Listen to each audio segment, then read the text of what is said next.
Racing isn't easy, but experiencing it is. iRacing puts you in the driver's seat with the industry's leading sim racing game. Drive on laser scan replicas of the greatest racing circuits from around the world. Go head-to-head against other drivers chosen by skill-based matchmaking to ensure competitive racing at every level. Compete across all your favorite series. In officially licensed cars, engineered to deliver the most accurate driving experience possible.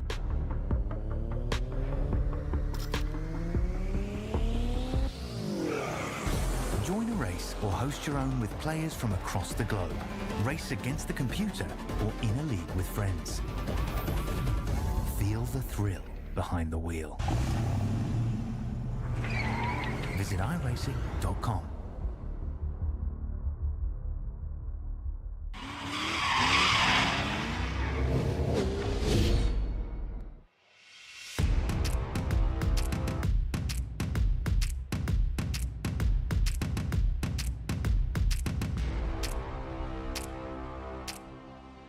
Well, 12 weeks are going to culminate here at Road Atlanta in the Freedom Motorsport Alliance GT3 League. Welcome in. This is Racer Nexus. I'm Rob Campbell in the booth. Me as usual, Richard Swindells. Rich, not only a fan favorite, probably a top 2 or 3 track in our list here too as well. Between the two of us, Road Atlanta to finish up this one should be a excellent stop. Yeah, it's no Road America, Rob, but it's about half a Road America. Yeah, I love this track. It's gonna be fun. I think there's gonna be some chaos, but week 12 is gonna be fabulous racing, I think. Yeah, it's I can't believe you even brought Road America into the conversation tonight here, Rich. But we'll look past it for now. But 12 weeks gonna wrap up here. Anthony Jenkins comes into this one pretty much with the championship locked up. I think as long as he doesn't clear out half the field in lap 1, turn 1, Rich, he should have this one wrapped up. So before we get into anything else, why don't we look at the championship standings coming into this one. There we see Anthony Jenkins sitting at the top of the heap, 409 points. That's going to put him 49 points ahead of Uncle Tank in second place. Uncle Tank looking fairly secure too as well, 13 points ahead of Chase Matsko. Matsko's in a battle for third place, the final step on the podium. Justin Welsh only 1 point back of him, and then looks like we got a battle for 5th and 6th between Roberto and MacArthur, only 5 points separating them, and a few other battles throughout the top 18 drivers there, Rich. Yeah, it's been a great season, Rob. Our first season here, we covered a couple races last season, but been a great full season. We've had broadcasting here, Racer Nexus, broadcasting FMA GT3. We got just over 6.5 minutes of qualifying left. Taking a look at this beautiful livery. Who is that, Rob? That is Travis Roberto out there on the track. There we go there. Oh, well, I said he was on track. What is he driving? He's driving a Mustang, though. I don't think we've seen him in that all season. We're used to seeing him either in the a Lambo or the Porsche, but change it up a little bit here this evening. You see Justin Welsh, the driver who's battling Roberto for 5th place in championship standings right there. But before we get to any a little further here, Rich, let's take a look at our patrons who help cover the cost of putting on these broadcasts each week and throughout the season. Justin Welsh, Ron Matthews, Zach Tankersley, Ben Parsons, Sage Greco, Jay Davis, Gustavo Ferraro, and Jody Nielsen. And we have recent donations to the league too as well, which also helps covers broadcasting from seasons in, seasons out. Anthony Barranco, Alexander Zugay, Jay Davis, Robert Milbrath, Jacob Williams, James White, Steve Bammer, and Tyler Castleman going to round out the donors. So thank you to all those names. We appreciate that. The league appreciates it too as well. Yeah, that's what allows the league to have all these great sessions they have and to have the great broadcasters they have. Oh, a little pat on the back for myself since my boss won't do it for me, folks. But yeah, it's all donation driven. Racing is free, but donations are appreciated, and we at Racer Nexus and the management of FMA certainly appreciate it as we take a look at the new livery of Anthony Barranco driving the Mustang tonight as he's taking all the curves and then a little bit that tricky section of Road Atlanta. Anthony Barranco's car looking quite gorgeous there. Yeah, the Was it Barry McCocken cider he's representing tonight? Rich, I've never drank of that stuff. I hear you've had a sip or two of it. I, I don't think I have, Rob. I don't think I have. I've had cider, but not berries, if you know what I'm saying. Yeah, Matt Mars sent me a sneak peek of that paint earlier this week, so it's nice to see it on track. We'll see how Anthony does. He's going to have a serve an end-of-line penalty here, I understand. Rich, you were telling me off camera. Yeah, we've got a few end-of-line penalties today. 5, I believe, Rob. Kind of a little unprecedented. Oh man, my mouth is not working tonight, folks. But yeah, we've got the 3 podium winners from last week. Then Chase Matsko and Brock Morris also serving end-of-line penalties. So 5 of today's, what are we looking at, about 23, 24 cars are going to be starting at the back. They're going to be fighting it out. Do you see who gets to start last? Not too often you see a battle to see who starts last, Rich, but we're gonna have one here tonight with about 3.5 minutes left to go.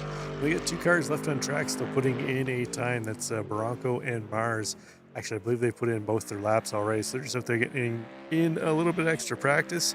But we're gonna have 2 nights next season, Rich, of FMA action. They're bringing the prototypes on Thursdays. It'll be a GTP and LMP2 multi-class field. No GT3s on Thursday nights, so it'll be interesting to see how these drivers adapt to a little more downforce and a whole lot more pace on Thursday nights.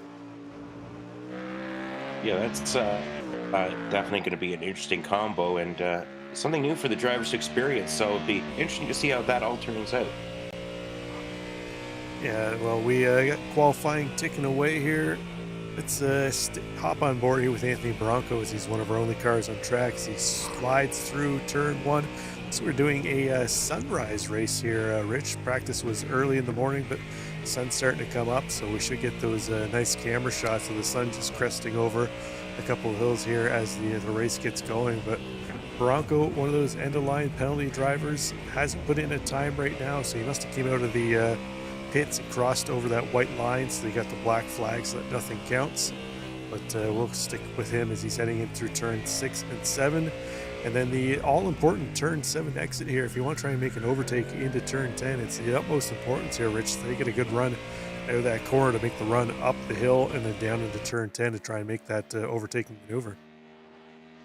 Yeah, 10A and 10B. Let's not forget the 10B part, Rob. There's yeah, it's definitely the most likely spot to see some passing opportunities, but also I think we're going to see some cars go off track there with a little bit of side-by-side action.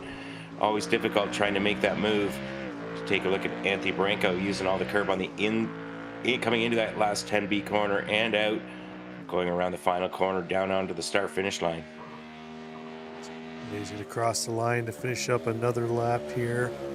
Only 1.5 minutes left to go, so drivers getting set for the final race here. Rich, what are you expecting to see here at Road Atlanta with about 23, 24 cars on track heading into turn 1? Oh, what am I expecting to see? Well, I'm not sure what I'm going to see here, Rob, but going into turn 1, we're going to see at least two cars go off on the grass on the left-hand side. That's my prediction. It's just one of those situations where turn 1, you know, the real racing line is to use all of the track and get right out there, but they're going to be going too wide through there, and there's just not enough room for that, and cold tires. So I think one or two drivers are going to be caught off guard there. Yeah, we'll have to keep our eyes out for it. 20 seconds left to go. Right now, looks like Travis Roberto going to be starting on pole. You'll have Anthony Sorrentino to his outside. Sorrentino, one of our camera cars. Actually, I believe we have 3 cameras this evening. Anthony Sorrentino on the top, Anthony Jenkins in the middle, and then Matt Mars with the usual, looks like a NASA cockpit set up there, Rich, that you always love seeing every week. That is for sure. Really like that view. So we got the 3 drivers. Anthony Jenkins, he's got the chance. Did I see that right, Rob? Can you go back there for 1 second for me, please? Yeah, I mean, he's got the championship pretty much wrapped up. He's like, hey, I don't have to dress up for you clowns. I'm gonna go real casual. It's it's the end of the week. I've done my job. I'm just out here to have fun tonight. Yeah, taking it easy. Brought the gun show out this evening, Rich, but that's going to Yeah. wrap things up for qualifying. Let's take a look at our grid here with Roberto starting on pole, Anthony Sorrentino to his outside. In row 2, we're going to find Zach Tankersley, Uncle Tank, going to start in third place with Anthony Jenkins to his outside. So we'll see those two drivers battle. Justin Welsh in 5th place with Matt Mars in 6th. The Sour Patch car this week. I know you're a little disappointed in his paint scheme there, Rich. You had your Reese's Eggs comments all set, but Nelson and MacArthur are going to make up row 4. Row 5, we're going to see DCO Lemia in 9th with Gustavo Ferraro in 10th place. Yeah, 11th, we've got Jody Nielsen. 12th, Alexander Bird, our new driver to FMA here. 13th, we got Price Brown, Cody Deek beside him in 14th. Row 8, we've got Marshall Crocker Jr., Mr. Number 2 man with Brock Morris. In row 9, starting P17, last week's winner, Jeremy Eschleman, Anthony Branco in P18. P19, we have a Chase Matsko. Ryan Peters is in P20. 21st, we got Jacob Brown with Kyle Bird in 22nd.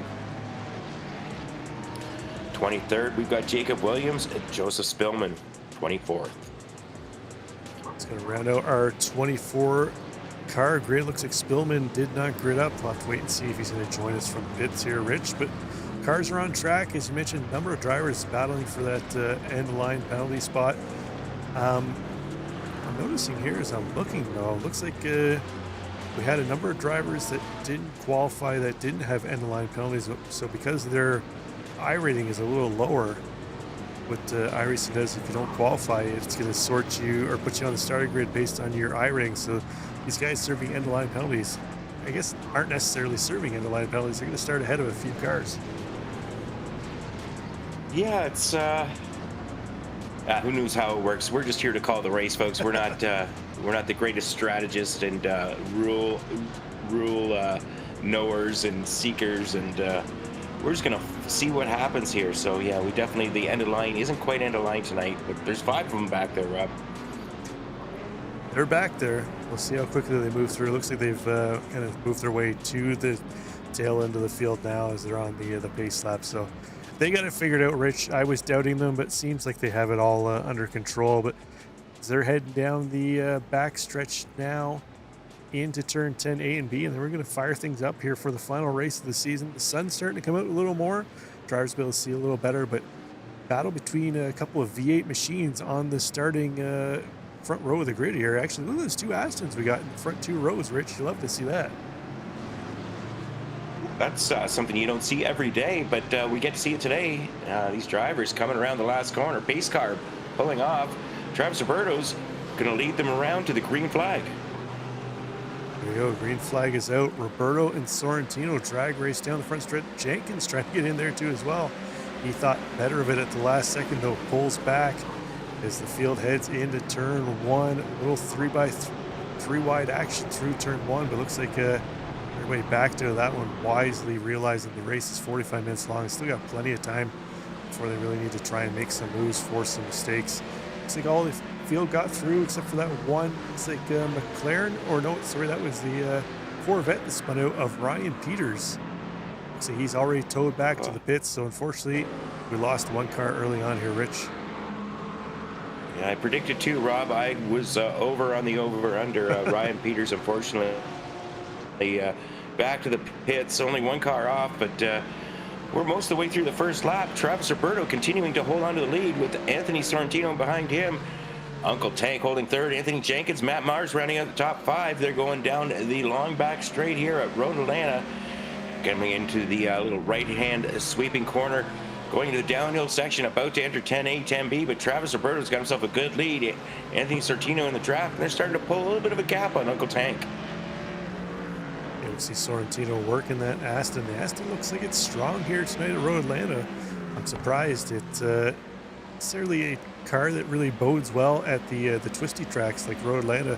The first half of the track through the S's, it's more of a finesse track, or part of the track where you'd see maybe the Porsche or the Ferrari really doing well through there. But These strong V8 cars doing well so far. The Mustang, another car, doesn't necessarily do well in the twisty sections, Rich, but looks like it's working well right now for Roberto up front. But looks like Matt Mars dropped the tire off track.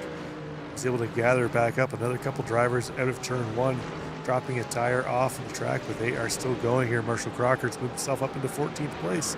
Starting at the back with an end-of-line penalty. Oh, right in front of him, Jeremy Elshman goes off track and into the wall for him, Rich. Oh, no. Yeah, that's the most common place to have a crash here at Road Atlanta. Turn 5, just after you come through the S's, you come over the crest of that hill, you have a left-hand corner, and you're going to be out on the right-hand curve, so you get a little bit of throttle on there, folks, and the back end's going to come around. Take a look at Jerry Meshelman, and that's exactly what happens. Got a little bit on the dirt, onto the throttle, full throttle, and car came around, tagged the wall a little bit. It looks like he's still going now. I think he might have kept it off the wall. I thought he hit the wall originally. Let's see here. This might have been a great save by Ashley. He did. He kept it off the wall. What a save by Jeremy. Nicely done there. Look at that. That's off to him. That doesn't happen often, Rob. I mean, I've been in that situation probably half a dozen times, maybe a dozen times. I think I can count on 2 fingers how many times I kept it off the wall. Great job by Jeremy Ashman. So take a look at Mark Nelson, a new driver here, as far as I can recall, and currently in 9th place. He's having himself, he's down 2 positions from the start, but solidly in the mid-pack in the Porsche. Mark Nelson making his debut here with FMA in GT3. Yes, we got Mark Nelson being chased by Jody Nielsen. That's going to be a little bit of a tongue twister here if they continue to battle all race long here, Rich, but we'll keep an eye on that. Travis Roberto's been able to pull away from Sorrentino by just under a second now. Sorrentino sitting comfortable over Uncle Tank in 3rd, but this is where our closest battle is, about mid-pack here between Nelson and Nielsen, and then Crocker and Brown have the next closest battle. We'll bring them up on the picture-in-picture here so we can have a look what's going on. Actually, maybe we won't. Looks like my picture-in-picture is not functioning here tonight. Well, that's okay. We will survive without it. We've got enough action. It makes it easier on me when I'm only looking at 2 or 3 or 4 cars on the track instead of 2 or 3 or 4 in each of the cameras, Rob. So thanks for making my night a little bit easier as we watch Jody Nielsen continue to fall along behind Mark Nelson. And while that's going on, up ahead is Gustavo Ferraro. Gustavo Ferraro up 2 positions on the day. He's up to 8th place. Looking for a little more. DCO Lima up ahead of him, teammates. So their teammates are 7th and 8th. We don't do team scoring here, but you kind of go by the liveries, folks, and the liveries look very similar. Yeah, it's been a while since we've seen DCO Lima out. Hasn't been out for a number of weeks. We've seen Gustavo.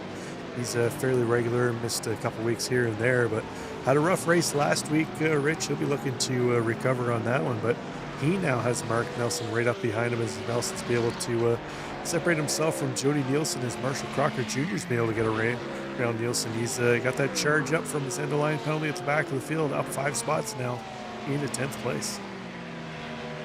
Yeah, that's making kind of short work of an end-of-line penalty. Marshall Crocker Jr., there's a little side bet going on in the league, from what I understand, Rob, is to whether he's going to finish 2nd tonight or not. He's only raced twice with FMA, both times a 2nd place finish. So Marshall Crocker Jr. on the hunt, looking for another 2nd, because he wouldn't be happy with 1st. It seems like a potentially safe bet if that's the way you're going, Rich, but we'll see how he moves up through the field. But Uncle Tank now getting some pressure from Anthony Jenkins. He had about a 2.5 seconds over Jenkins, but Jenkins been able to reel him back in. So Jenkins comes in with a strong grasp on the championship. Basically just needs to not get a bunch of penalty points here tonight to wrap things up, Rich. But he's going to try and go out with a bang. Why not try and win the final race and take the championship? Well, why not? I mean, he's dressed like a champion, isn't he? Just bugging you, Anthony. You've been a pleasure to watch race all season long. Had an exemplary job, and currently 4th place and doing a great job. And just a little update on DCO Lima there, Rob.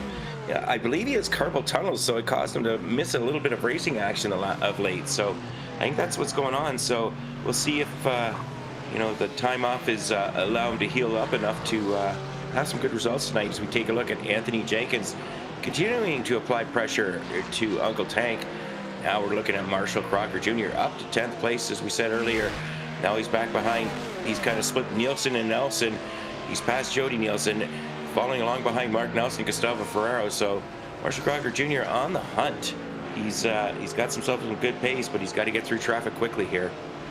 Yeah, Mark Nelson's probably wondering what he had to do in his life here to get sandwiched in between these two Mustangs. He's probably hoping right now two of them go after a couple crowds standing on the side of the track, Rich, right now. But he is feeling pressure from in behind on Marshall Crocker by also trying to apply a ton of pressure to Gustavo Ferraro right now. And again, this is still our closest battle on track, so stick with it for now, as things at the very sharp end of the field, fairly calm, cool, and collected as it is right now. Yeah, it's Road Atlanta is, it's technical. There's one line through a bunch of the spaces, so not going to see a whole lot of passing except for in a couple of opportune moments. I mean, you may be able to try it into turn one, definitely 10A, 10B. Anything else, you're kind of throwing it. You got to throw the car and just send it. Opportunities exist, maybe at turn 6 after you've completed the S's. But really, the whole key, I think, personally, is a good exit at 7, so you've got a good speed of going down that long straightaway. As we take a look at Marshall Crocker Jr. getting by Mark Nelson now. Next on his list is Gustavo Ferraro. So Mark Nelson is succumbing. He's in 10th place now, down 3 positions. Marshall Crocker Jr. up 6 with Gustavo Ferraro. GCO Lima up ahead.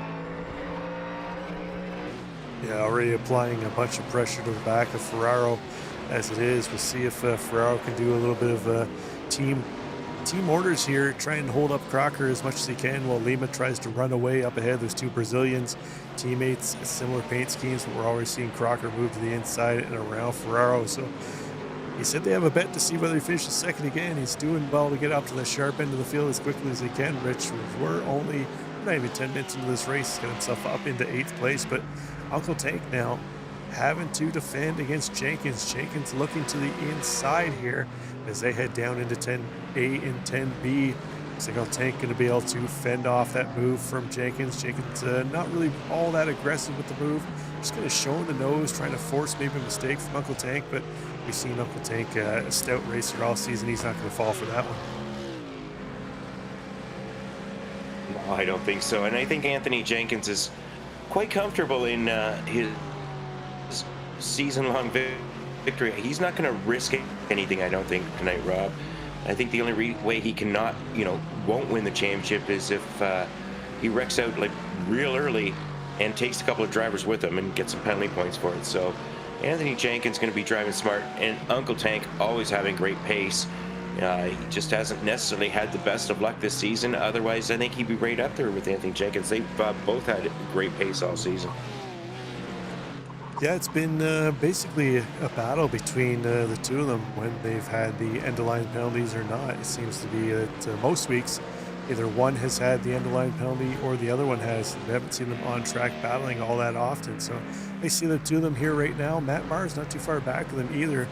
Even though Rich is a little upset, he's not driving the Hershey or the Reese's Easter egg paint scheme this week. He's brought out the. And let me say why, Rob. Let me say why. I'm going to say why, because I don't care if you got the Sour Patch Kids on your car there, Matt. And I don't care if this is called Matt's Hardwood Racing. But I was on a quest, and it took me weeks, it took me 3 stores, but over 2 weeks to find Reese's Eggs, and they happened to be in my grocery store, the only grocery store in my town. Got them, tried them. I love Reese's Peanut Butter Cups, but they were just okay. Easter cream eggs by Cadbury, much better for an Easter treat. And I'd even settle for Cadbury mini eggs, which I'm eating right now over them. But, well, that's my speech. I really think a guy whose last name is Mars should have advertising for a Mars chocolate bar or a Mars candy as opposed to a Hershey's. But as Rob pointed out, he's got 2 R's in his name, not 1. So that's my rant, folks. Beautiful livery on the car of 34 car, the Sour Patch Kids car of Matt Mars. All joking aside, as we watch a Marshall Crocker Jr. going by DCO Lima. My goodness, this young lad is on a charge again. So up to 8th place. I think we might have to start a poll here in chat to see what the over-under is and how many mini eggs Richard Swindell's crushes during this race. I'm going to put the count at about 3 so far. I'm about 30 already. I'm about 30 already, so you're gonna have to wheel me. Good thing I'm sitting in a chair with wheels on it, because that's the only way I'm getting out of here. We'll have to get a play-by-play from your wife as she has to wheel you off up to the bed later tonight, or she might just roll you over and throw a blanket on you at the end. But there we go, Marshall Crocker already around. Justin Welsh do as well. These guys are making it too easy for him to get up into second place tonight, Rich. Yeah, that was. I mean, it's one of the better places you can make a pass, but it's certainly one of the more risky places. But Justin Welsh not making it too difficult. Marshall Crocker Jr. flying tonight, but not unexpected. Certainly, he has a lot more racecraft than I do. It's one thing to be fast, but being able to fast and get by cars is a totally different art. He's demonstrating that quite well. We're going to go back a little bit further here, though, at Anthony Barranco in that great livery. Currently 15th place, started 18th, up 3 positions on the day. Anthony Barranco making his charge, falling along behind Jamie MacArthur right now. Jamie MacArthur struggling a little bit today. He's down 6 positions on the day. He started 14th, but looking to hold on against a hard-charging Anthony Barranco. Yeah, Barranco's got his St. Paddy's Day livery already on here. Got it on earliest because I think next season starts after St. Patrick's Day. So basically, this is the last chance they get to throw a theme on. I think Easter. Is Easter in March this year, Rich, or is it in April? I can never remember. So they still have time to maybe catch some liveries for that one. Well, it's beginning of April this year, so. Oh, okay, there we go. So we'll have beginning of April this year, based on. We'll have next season for them to throw some Easter liveries on. But we got a battle here between Nielsen and Jacob Brown. They got Brock Morris right in there too as well. We haven't seen Brock for a couple weeks, but he's driving that Corvette you always love seeing on track, Rich.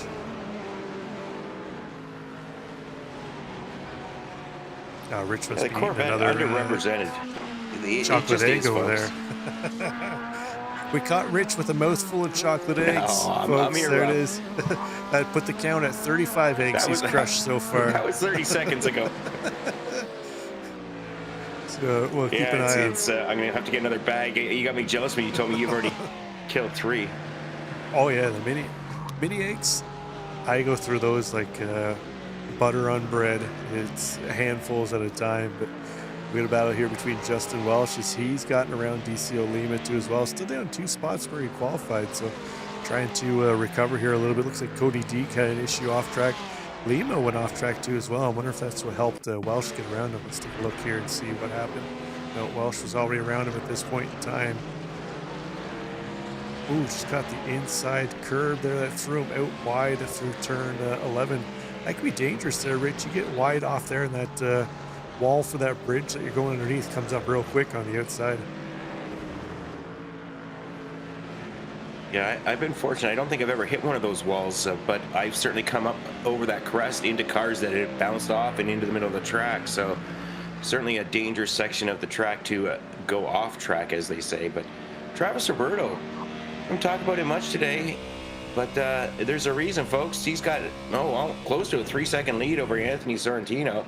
Travis Roberto is starting off on pole and just continuing to lead this pack and pull away from everybody.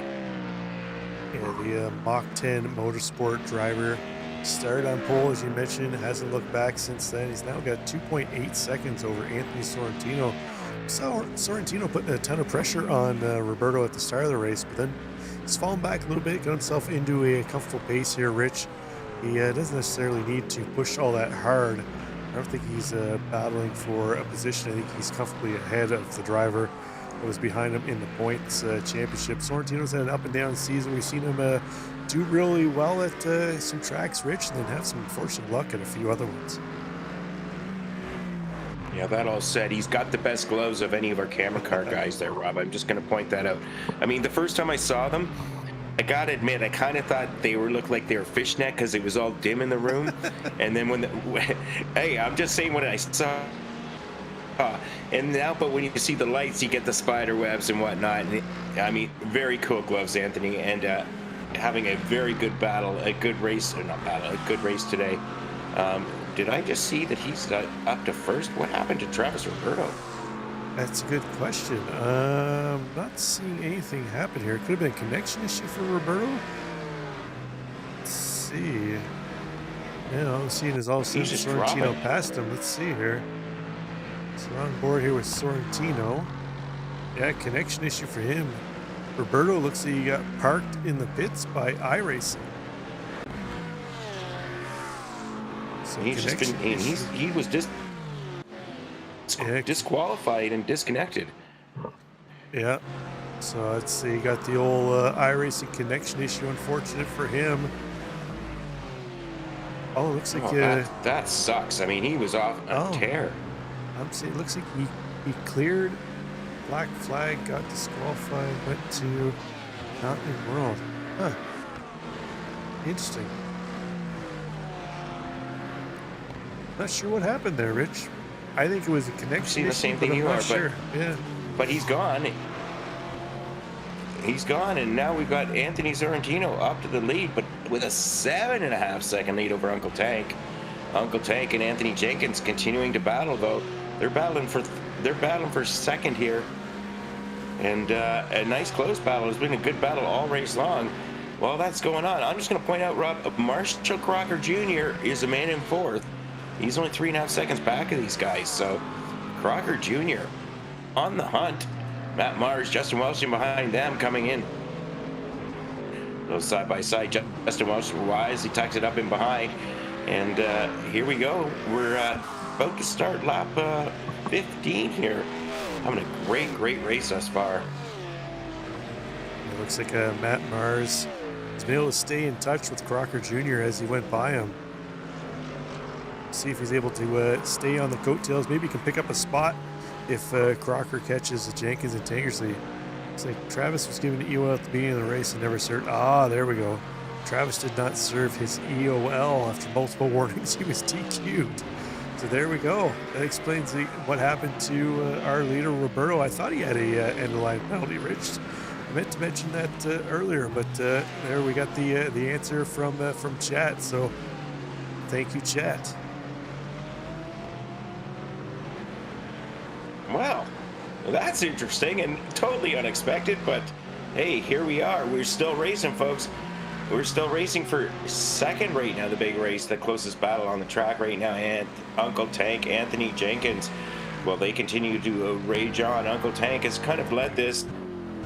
Anthony Jenkins hasn't really pushed him, hasn't needed to really. He's got this season wrapped up, as I said. But all this going on, Marshall Crocker Jr. continuing to close in. He's catching him by about 3/4 of a second a lap. So it's just going to be a matter of a couple of more laps before I think this is going to be a 3-car battle, Rob. We'll keep our eye on that. We got a battle right here for 10th and 11th place. We got Jody Nielsen just up ahead. Well, this battle here is between Mark Nelson and Jacob Brown. So Nielsen in 10th, Nelson in 11th, Brown in 12th, and I think Jamie MacArthur right in there too as well. Yeah, there he is in 13th place. So 4-car battle for 10th, 11th, and 12th, 10th, 11th, 12th, and 13th place here. 3 Porsches and 1 BMW. So Jacob Brown here is in the middle of the Deutschland battle for kind of mid-pack supremacy. Yeah, I said it once, I said it 1,000 times. League. Whoa, watch Matt Mars getting a little bit loose, coming out of the exit of yes, current 7. I said it once, said it 1,000 times. League racing allows you to get these good close battles even late into the race. You've got bigger fields, you've got drivers who know each other, you've got similar skill levels. You've got always going to have the fast guys or the fast drivers. You're going to have the slower drivers. You're going to have the mid-pack drivers. When you get in a league, you're always going to find somebody to race with, and that's why we see battles for second. We see a battle for 11th. It's up and down the field, and FMA, a great place if you want to do GT3 or the LMP2s, and I'm not sure, what was the other one they're doing next season? GTP, I believe. Yeah, on Thursdays it'll be LMP2 and GTP. Mondays will still be GT3s, and then they do, I want to say it's Sunday nights, I think, is their Oval League, where I think they're doing Xfinity or either the Gen 6 NASCARs, not the current Gen cars, the Gen just before them. So if you're interested in doing any of that racing, they are always accepting new drivers. You can find the Discord link for the league in the description of the video. Hop on in, get signed up. As Rich mentioned earlier, it is free to join and race. They do take donations to help cover the cost and broadcasting, so that's all you need to do to get yourself on track. But looks like Nielsen trying to make the move around Jacob Brown. He's going to get that pass done. Jacob Brown fighting back, though, on the inside here, Rich. What a battle between these three cars. Yeah, that was a fabulous effort. Just to go on with what you said, yeah, they let people come in for new to this league. They even let me race in it, Rob, in an IndyCar night. So that shows you how nice these people are. They let me take a turn behind the wheel, and I didn't really wreck anybody, so I did okay. Jacob Brown hold on. having You himself said you didn't really wreck anybody. Does it mean you did wreck somebody, Rich? Well, I may have slid out a little bit on my own, but I didn't wreck anybody. I didn't come to blows. So as we take a look at our first scheduled pit stop, we've got a whole bunch of drivers coming here. We're about the halfway point of this race, folks. It looks like we got 5 or 6 cars coming down pit road here. Yeah, we've got, looks like Justin Welsh, Jody Nielsen, Jeremy Eshelman, all coming in for their service. Cody Deek in there too as well. So the first of our takers. We'll see how they work out. But look at now, Marshall Crocker Jr. already around Jenkins up in the 3rd place. He only needs one more spot here, Rich. He's got 21 minutes to get it. That's very strange. I don't mean it's strange in because Anthony Jenkins was all over Uncle Tank, and now he's 2 seconds back. So I'm not sure what happened, but Marshall Crocker Jr. continuing to apply pressure. Well, here's what happened. Rob, of course, has it. Rob, Mr. Super Producer, on the ball. Oh, Anthony Jenkins getting a little bit wide there, taking a little bit of dirt and grass, and Marshall Crocker Jr. not needing a second invitation, taking advantage there. Yeah, only needs to be asked once. He walked through that door. So Jenkins, not surprising, he didn't really battle all that much. He's in it for the championship haul, like I said. As long as he doesn't clear out 3 or 4 cars and get a ton of penalty points, he's going to have this one wrapped up. So we'll see if Marshall can chase down Uncle Tank, who's now only 6/10 ahead of him. See Uncle Tank there in the Mach 10 Motorsports Aston Martin. They got the lap car of, I believe, that is... Which one of the McLarens is that? Is that Spillman just ahead of him? It is Joseph Spillman, who started from the pits, so he's unfortunately a lap down. Oh, connection issue for them, but he's a lap down. So we'll see here if Uncle Tank able to hold off Marshall Crocker Jr. is already looking to try and make a move around. Looks like a little bit of damage on the left front of Crocker's car there, Rich. I think that's what makes the Ford a little more aerodynamic than it normally is, Rob. I think it's kind of mandatory, isn't it? You got to crush the front end. It looks like Uncle Tank going in for a scheduled pit stop, and Marshall Crocker Jr. liking that because that gives him some open track ahead. We'll see what happens. Anthony Sorrentino's got himself a big gap, but Marshall Crocker Jr. might not be happy with second. Who knows? Yeah, maybe he's tired of the seconds here, Rich. He's going to go for the first place, but he has 6.8 seconds to try and make up on our leader, Anthony Sorrentino, who has been looking fairly comfortable up front. Took that spot once, I guess it was technically rightfully his spot right from the very start, where Roberto was supposed to have that end of line penalty that he did not serve. So we'll just take and say it. Sorrentino's been leading from the start.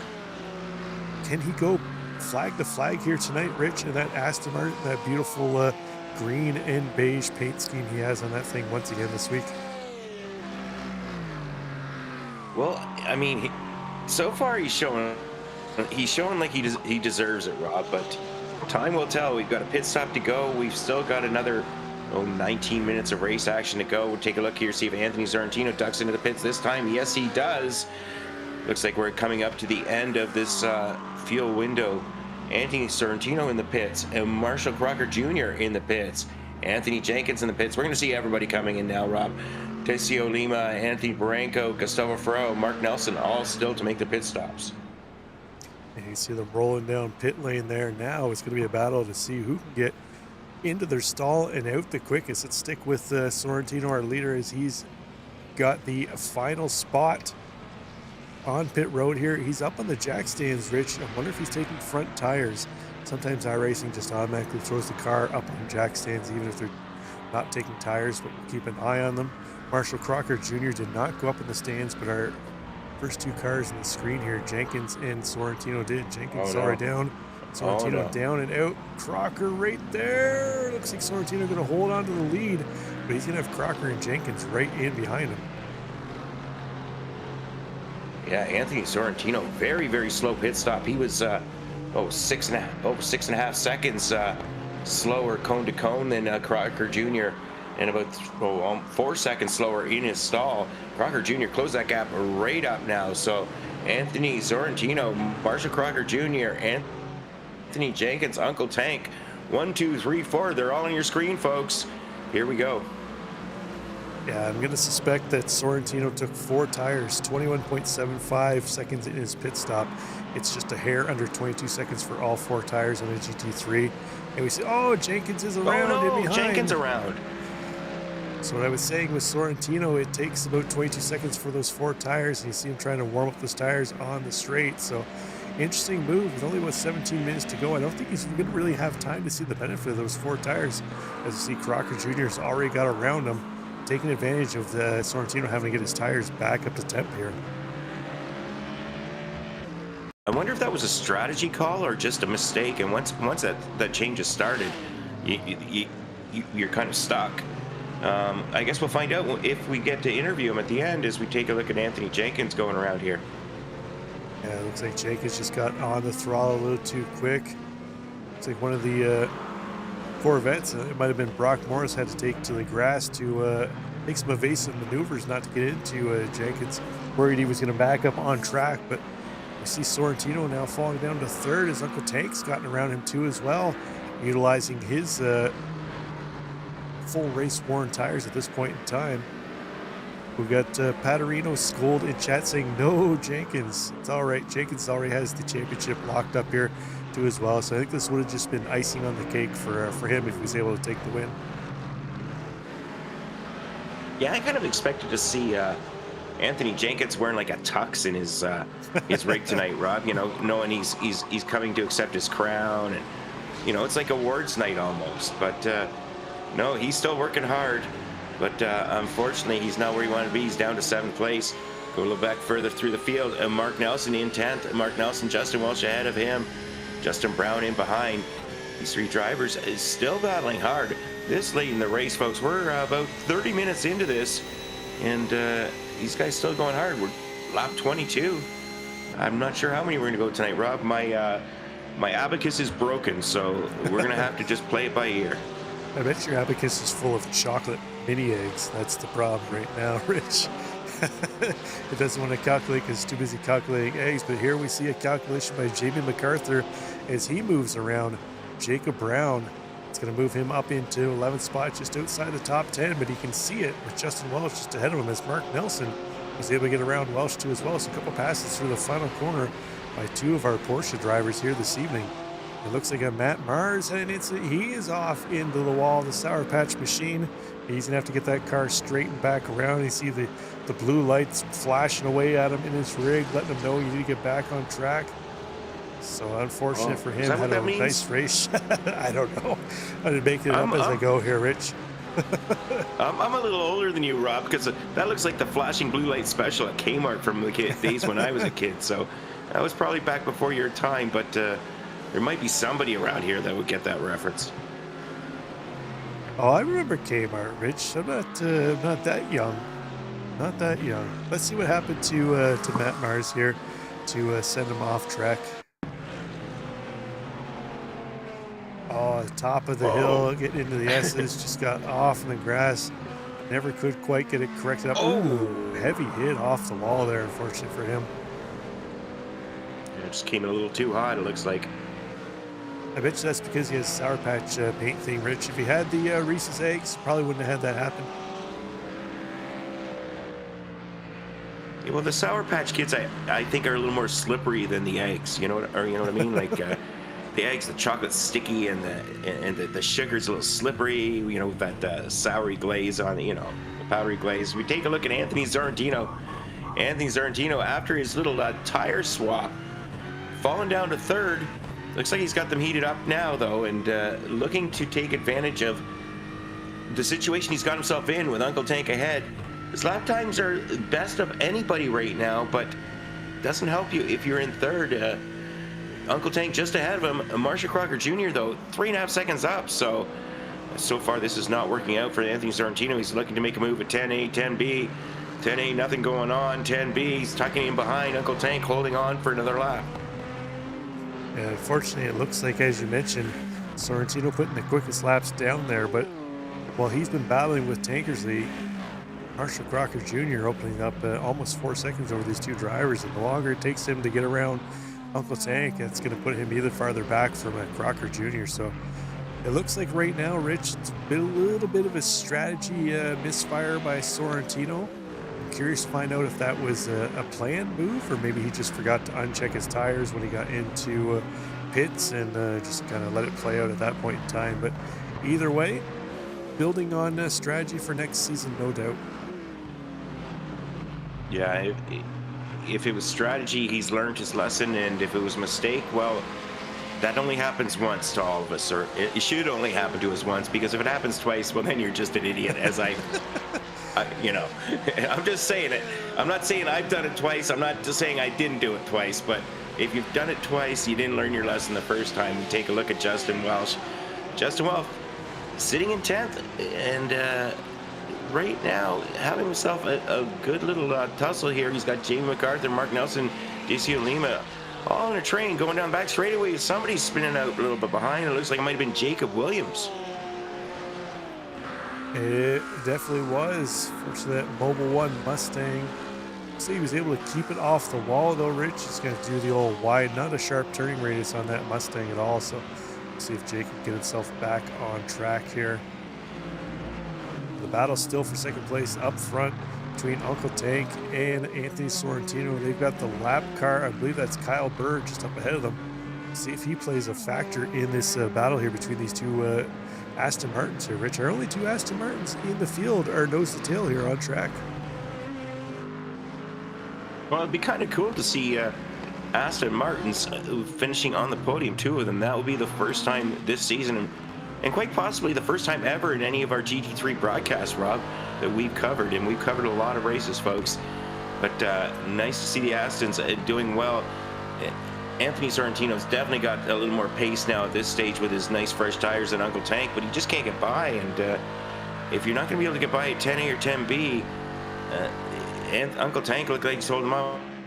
Uncle Tank going a little defensive, going the inside. Now he's going the outside, going side by side. Deep on the brakes goes, Sorrentino using those new tires deep on the brakes, getting by Uncle Tank. Now he's got 7.5 seconds up ahead of Marshall Crocker Jr. So I think Marshall Crocker Jr. is going to be tough to catch. He's going to screw up the whole pool and betting thing, and might take victory as long as he doesn't make a mistake in the last 10 minutes. Yeah, right now Uncle Tank going to have to deal with Brock Morris on his tail, who's caught up very quickly when those two Astons were battling it out here for about 4 or 5 laps, Rich.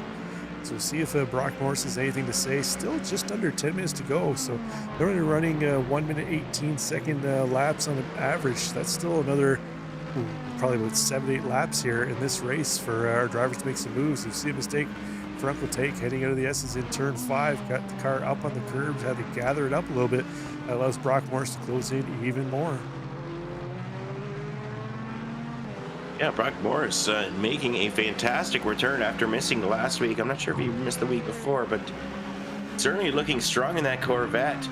All these guys moving from the back. I mean, this is quite impressive. And Brock Morris now starting to apply some serious pressure to the back of Uncle Tank. Uncle Tank trying to be a little defensive, guarding the inside, but not guarding the inside quite enough. Brock Morris sticks the nose in, backs out of it wisely. Live to fight another day. I'm interested to follow this along all the way through turn 1, Rob, because if Brock Morris is anything like I think is, if he's got an opportunity, I can see him kind of throw it down the inside here, but a little too far back to make that move. Looks like they're going to have to hold on till maybe the end of the straightaway this lap around. Yeah, it looked like Uncle Tank learned from a lap or two ago when he thought he had the inside covered enough that Sorrentino couldn't get through there through 10A and 10B, but left a little too much space. Sorrentino forced it up the inside, was able to take that spot away.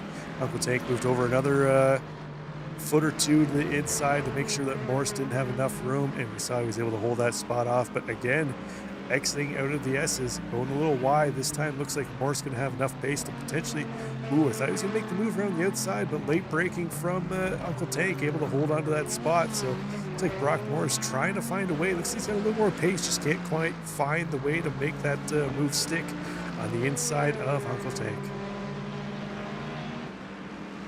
Yeah, the big key there is get that great exit out of turn 7 coming down this long straightaway.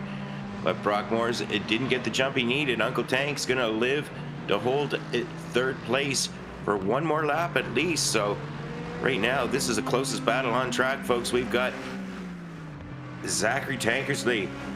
We've got Brock Morris. Brock Morris using the wide lane. Uncle Tank using the inside line. Uncle Tank doing a lot of driving in his rearview mirrors at this late stage of the race, Rob. Yeah, for sure. As we see Morris lurking in behind that Corvette, looking kind of menacing in behind. We'll see if this time Uncle Tank can get a little better exit through turn 5. We've seen the last 2 times he's had to go wide. Got up on the curving, car got a little unsettled, had to gather it up, and Morris was able to look up the outside. So there we go, much better exit for Uncle Tank there. He gets a much better run through there. He should be able to hold off the charge by Morris this time. You can see that gap he's been able to maintain. But we got a couple battles a little farther back. Looks like something happened to Jacob Brown. He's had to tow back to the pits here, Rich. Unfortunately, we saw him in that nice battle with MacArthur, Welsh, Nelson. So unfortunately for him, he's back into the pits. Yeah, it's not what you want to have 39 minutes into a race, but unfortunately, that's racing, folks. Mark Nelson, though, started 7th, currently 7th. Here we go. Coming down the straightaway, down the downhill section. Brock Morris to the outside. Uncle Tank to the inside. They're going side by side through 10B. Uncle Tank once again holding off Brock Morris. How many more laps can he do it till the end of the race? I don't know, folks. There's only a few more laps left. What, we got 5, maybe 6 laps. But Uncle Tank doing a great job of defensive driving, trying to hold on to that podium position. Keep an eye on how that plays out. But we got a battle here between MacArthur and Nelson. It's for 7th and 8th place. A couple of these Porsche machines. Actually, we got Porsches occupying 6th, 7th, 8th, and 9th right now, right in the middle of the top 10. But Nelson holding on to this spot. Jenkins was 6 seconds up the track ahead of them too as well in that 6th place Porsche. But Jamie MacArthur looking racy right now. Looks like he has a little more pace than Mark Nelson, just trying to find a way around him. So these evenly matched cars, looks like evenly matched driver skill too as well, and even their I rating is only separated by about 100 or so points. Yeah, it's quite the equal battle, as you said, Rob. Same cars, same level of driver skill. All in all, these guys have been kind of going nose to tail for quite some time. As we take a look at Decio Lima getting a little bit loose, coming off turn 7, gathering back up, keeping it off the wall. But that's going to let more cars get back into the mix here. I think that's a lap driver in behind him. It's Matt Mars a little bit further back. Yeah, it looked like Lima thought he had a chance to get a nice run off the back of Justin Welsh. He was trying to chase down, got into the throttle a little early, Rich. And unfortunately, we've seen a number of drivers lose the car through turn 8 like that. Yeah, it's going to happen if you get a little aggressive on the corner exit. I think anybody who's driven Road Atlanta more than once or twice has done that. You learn your lesson though, and Brock Morris, Daniel was safe, falling a little bit behind Uncle Tank now. He was right up on the back bumper. Now he's about almost 3/4 of a second back, looking for a great exit here, and he does get a good exit. Close that gap down a little bit. I don't think he's going to be close enough to get Uncle Tank here, but hopefully close down the gap as we're starting to run out of time. Yeah, time starting to become the enemy here now for Brock Morris. he's thrown everything but a pipe wrench at Uncle Tank now, trying to make his way around him. But you see there, just at a camera shot, while they've been battling, Anthony Barranco has made himself made his way up into 5th place, trying to get himself into this battle here for the final step on the podium. He might become a factor here in short order, Rich, if these two Tankersley and Morris continue to battle it out. Well, let's hope so.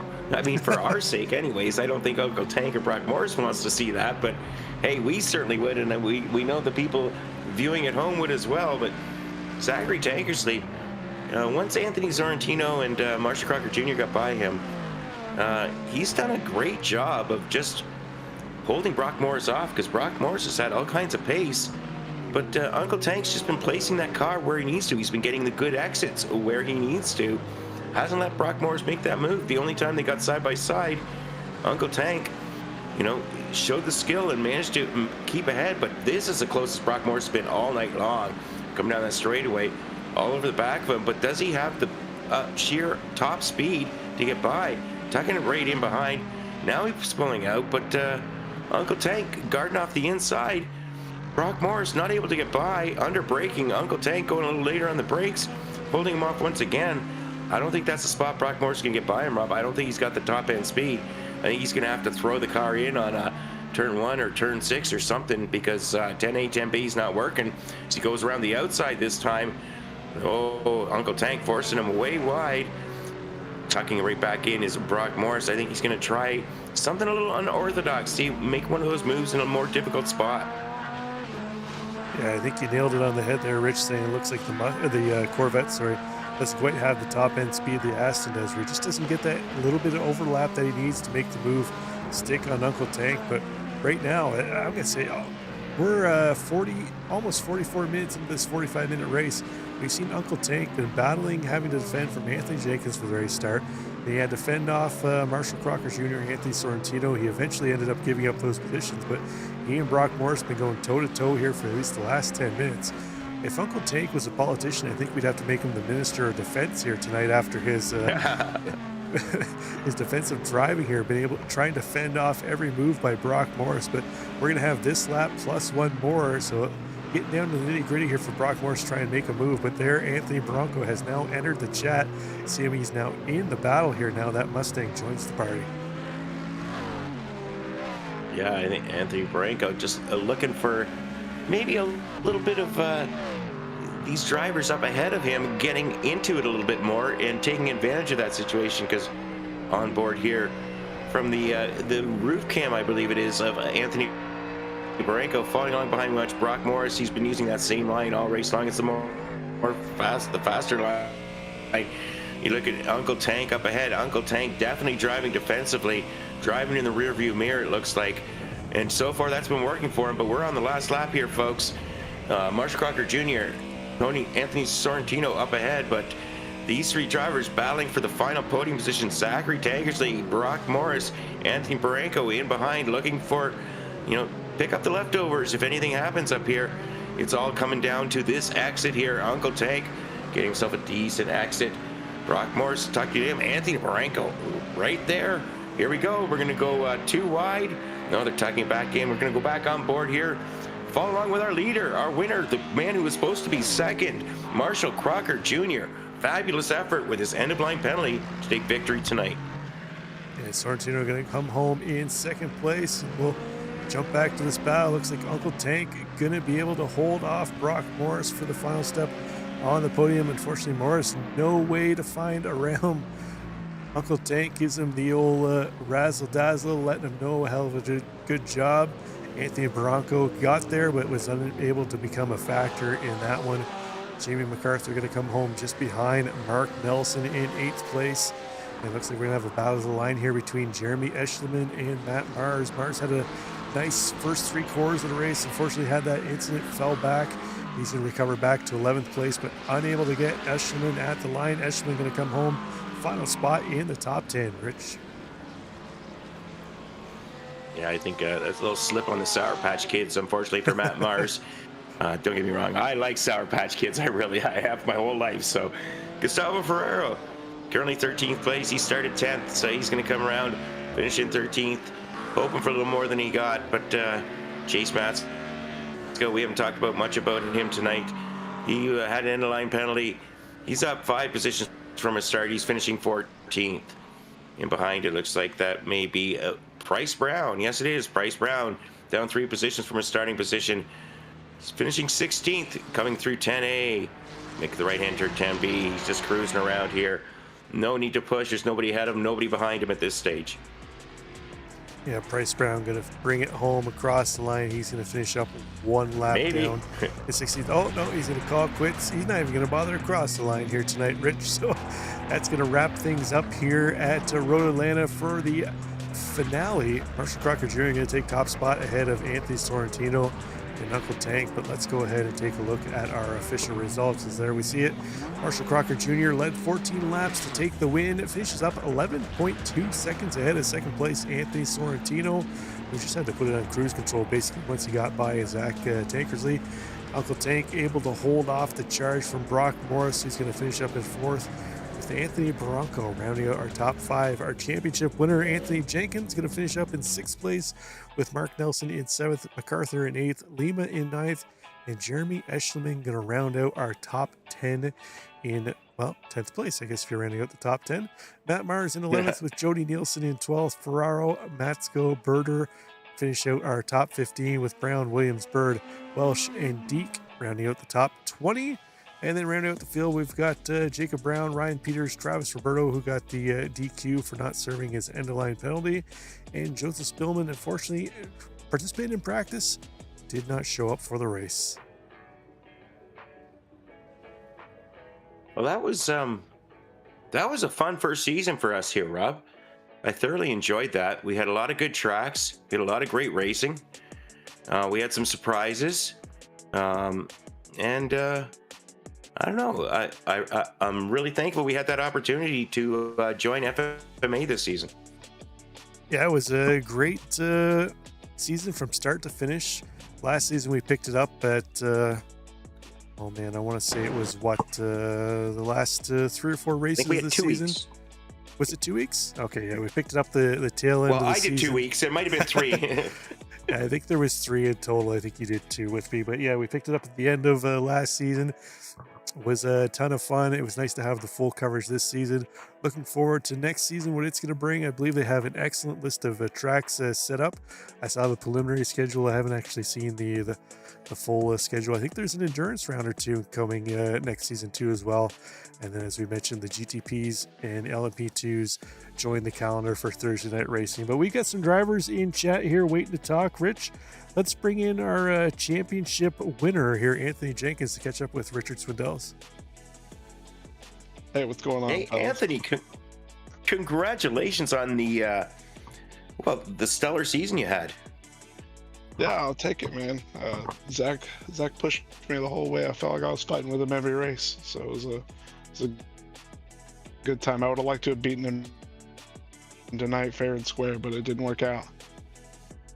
Well, we did comment about that when you guys are battling nose to tail, that you and Zach kind of you were both in the hunt for the long time, and you both seem to have similar pace all season long. Tonight wasn't your night, but we had a suspicion that maybe you're playing a little safer than you normally would, knowing you had the championship pretty much wrapped up. Is that the case? No, I was trying to beat him. I was saving fuel, hoping I could push him into a mistake or something like that, and it almost worked out. But I tried to get cute and take a couple tires, and that did not work out. Oh, that's too bad. Well, you had a great season, a bunch of victories, lots of pace. I assume we're going to see you back next season. Are you going to jump over to the LMP2s or the GTPs? Or are you going to do a little bit of everything? I'm going to do my level best to run this and the LMP or the prototypes as well. But we'll see what works out. I can't leave the championship undefended. Yeah, that's my man. That's what I like to hear. Well, congratulations once again, Anthony. It's been a pleasure having you with us all season long. Anybody you'd like to give a shout out or thanks to tonight? everybody who shows up every week to race and ready to go, and my wife for putting up with this nonsense. Yeah, here's to our wives who put up with our nonsense. Congratulations, Anthony. We will see you next season. Thank you, guys. That was Anthony Jenkins, our championship winner and sixth place finisher here in tonight's race. Let's see who else we got in here. Let's bring in our second place finisher in the championship, third in the race tonight here. Let's bring in Uncle Tank. Uncle Tank, a heck of a race there. I was saying to Rich with about a couple minutes to go that we saw you from the start of the race having to defend against Jenkins, and then you had to try to defend off Crocker and Sorrentino. You battled them, eventually giving up the position to them, but then Brock Morris right to the very end, you were able to hold him off. I named you the Minister of Defense here tonight, but was that a sweaty race for you? For sure. So Anthony took tires and I knew it, so I tried to hold him off as long as I could, but it was only a matter of time before my worn out tires could keep up with his brand new ones. But yeah, the battle with Brock, yeah, that was a tough one. It looked like the Corvette might have been a little quicker through the twisty sections, but it looked like you and the Aston had a touch more top end speed and you were able to hold them off. Is that how it kind of felt from your end of things? To be honest, I really don't know. I was just trying to keep it in one piece, battling with him. He's super fast.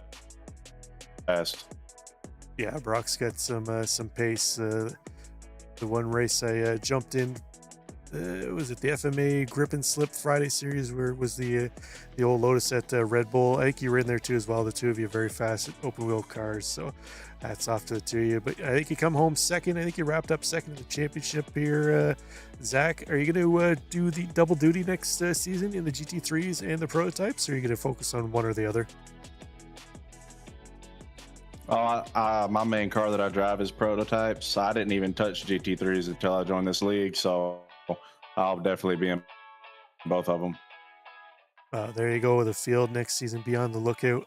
Uncle Tank's coming in prototype. So before we let you go, Uncle Tank, give us any shout outs to anybody watching at home. I think you got a few fans in the chat. Let's hear it for them.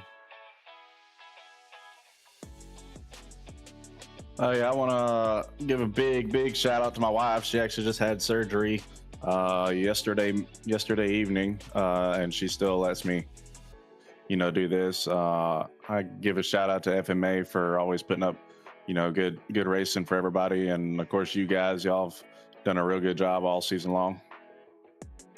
Oh, we appreciate that, Zach. Best of luck next season, and hopefully we see you battling at the sharp end a couple nights a week here on Racer Nexus. Take care.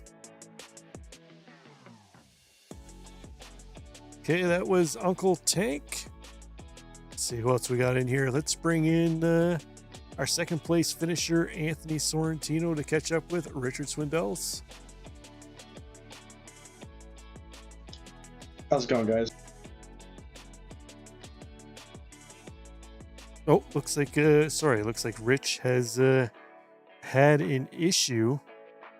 So he's talking to Matt Mars in the background. Anthony, well done. I'm back here, Rob. Here we go. Well, too late. I took over, Rich. Get out of here. Anthony, you come home in second place.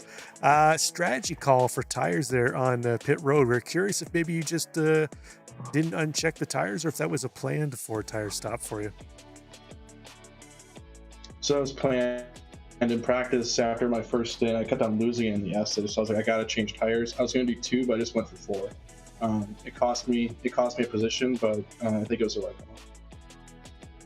Yeah, it looked like it took probably, about 3 or 4 laps before the tires came back up to temp, and you were to get around Zach. Now, he had just mentioned to us that, yeah, once your tires get up to temp, there wasn't much he could do to defend you. Do you think if maybe you would have came in a couple laps earlier, you might have had something for Marshall, or was that Mustang just too fast out there tonight?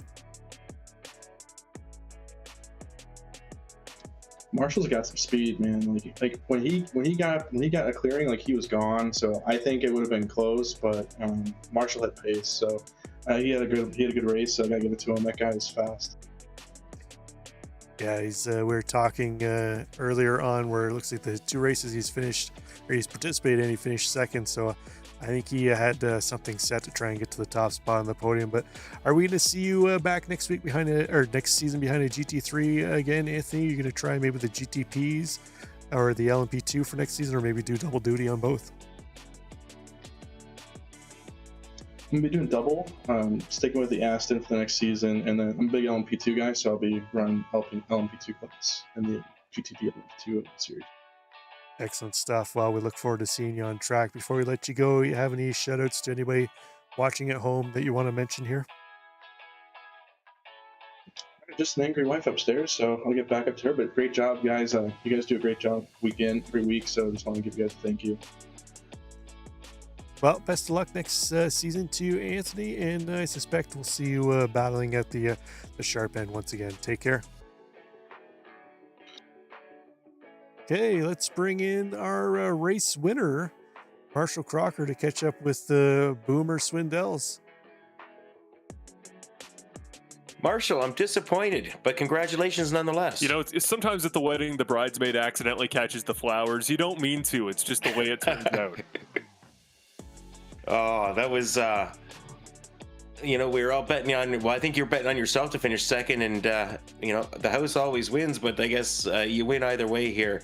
Quite the effort moving from the back of the field up to the front, making some daring moves. Certainly, yeah, that exit out of the pit lane when you guys were all in the pits, was there a little bumping going on there? I was worried that you might have taken some damage there. No, I was lucky enough to avoid it there. I had a couple times in that first stint. I back of a car that was checking up at the beginning. I think Zach and I actually got together when he pitted the lap before, but I took the fast repair, came out of pit exit. I think we just had enough non-collision there as we exited, and he apologized later. He thought he should have given me right away. I was always going to give him right away. He comes out, a nose ahead. He led on the way in, and he's racing for a championship. So I wasn't going to push the issue too much there. But like I said to him a minute ago in the waiting room, where we were on tires, he pits for tires there. I don't. That tire warm-up period, knowing how fast he was, I knew that was going to be my opportunity. So I was willing to give it to him there because I knew he'd be getting the tires up to temp. But the internal clock was ticking. I did think about, okay, could I just jump him? But the fact that I even got that close, had a really good pit entry, and then obviously the timing to even make up what was a 7-second gap on the way in the pits, it made a world of difference. Yeah, it was quite the surprise, and I thought, we both thought that maybe it had been a mistake, but it was a planned pit stop to take tires. A little bit of a backfire, but you may have had a pace anyway. So, but 3 races with FMA from my calculations. I had to use one whole hand to get that out. This would be 2 seconds and a first. Oh, this was your 4th, was it? Okay. 3 seconds, then the first today. 3 seconds. I missed a second. There's been so many of them. You start losing count. So 3 seconds, 1 first. Are we going to see you back next season? Are you going to come out and race with these guys, maybe in prototypes or in GT3 again? I got a pretty volatile schedule when it comes to series, but when I'm going to commit to something, I really try to put the nights aside. Monday might actually be all right. I'm definitely looking to get more into the GT3s right now. That's kind of a personal development goal for the year on iRacing, so more so than anything else, like the prototypes and anything. Not as much interest in racing there, but I just love this kind of racing, and I know that there's some changes in the works. I know the guys behind the scenes they're doing some exciting stuff. I love multi-class. I love the pro-am split. I hear there might be some team stuff coming. All this little stuff that it's right up my alley because I love the community side. I love getting to work together. I love getting to kind of coordinate and practice with teammates. And I've had the pleasure of meeting some really great guys in my 4 races here. A lot of guys that are really quick, and I truly do think if and when the EOL system here is kind of eliminated, I do think guys will rise to the occasion. Iron sharpens iron, and I know for whatever reason today, I know he didn't want to serve his penalty and got blacked because of it, but Travis Roberto, he's the only guy who's had my number really at any point all season. In that first race, 3/10 separates us, and I'd love to come back next year, if not just to kind of get a one-up back on him and a couple of these other guys like Anthony Jenkins, our champion, that I haven't had the pleasure of racing. So I'll be back, I'd say almost certainly for next season for most of, if not all of, the Monday series, but that'll likely be it for the foreseeable future. I was going to say, on a personal note, Marshall, will I see you racing Indy cars against me this season, or are you too busy now? Rumor has it they're going to be starting up soon. Indy is going to be my thing for this year. I'm going to make a solid push at next year's Thrustmaster big league series in the real world. So yeah, I know I got to get some more about practice with you there, Richard. And the only thing last year that kept me from having a pretty good run of it last season, Mike Broomhead, our good pal, he's got to get his internet figured out. I got wrecked out with him all 3 times last season. So no joke. I love Mike. Well, you're not the first. That's the one thing. It's the one thing keeping me from coming back. But I'll be there. Well, awesome. Well, any shout outs tonight, Marshall? Just the awesome people that put the league on, Matt Mars and everybody behind the scenes, and Chase Matsko for doing all the admin stuff. It's been such a fun couple weeks here. I keep coming back. I'm a busy guy, but I find the time on Mondays 'cause it's been a great product. And you guys, Rob and Richard, I got in this series because you guys were doing a couple mutual broadcasts that I was following. Loved the product, so I tried the series, and now I'm here today because of it. So great product you guys put on. I have a feeling we'll be talking more in the future, and love what you guys are putting on, love what you're a part of, and thank you everybody out there for checking us out. Thanks a lot, Marshall. We'll look forward to seeing you next season. I look forward to getting on track and staying on the same lap as you next season as well in another area. But that is all I've got for Marshall Crocker Jr. this evening, Rob. Rob will... Rob's the one who does all this, folks. I'm just a talking head. I'm here for my pretty face, my great personality, but Rob makes all this glitz and glamour show up on the YouTubes for all of you people to enjoy at home. Somebody's got to make you look good, Rich. But speaking of looking good, a guy who Rich is always kind of fawning over his setup week in, week out when he's sharing his webcam. One of the admins of the league, Matt Mars. Welcome in, Matt. You had a heck of a race to start. Had that little spin coming out. I think it was turns. No, sorry. You were up in the S's, top of the S's. Had that spin. Had to wait for a number of cars to head back. Got yourself back on track. Managed to bring it home in 11th place, but probably not what you were envisioning from the start.